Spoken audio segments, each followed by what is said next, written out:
Merhaba arkadaşlar, şimdi biz evdeyiz. Çıkıyoruz dışarıya. Dışarıda şimdi şey yapacağız.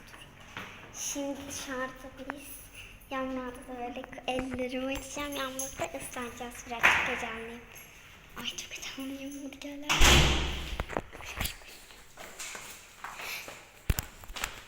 Merdivenden çıkıyorum. Çok heyecanlıyım. Yağmurun ayağımdan buraya kadar gelmiş. Çok heyecanlıyım, geçiyorum. Ay tut anne.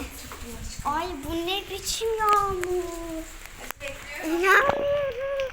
Telefonum ıslanmasın. Yağmur yağıyor. Söylerek çok güzel, ben ıslandım. Vay. Gideceğim ben. Telefon ıslandı abi. Ben gidiyorum içeriye. Hiç donmadım, üşümedim abi. Biraz yağmur. Su gibi oldu. Asansöre mi istiyorsun? Bak ben çıkarım. 2 dakika burası. Çok eğlendim. Ben eğlenceli bir video oldu. Abone olun ve yorum yazın, like atın.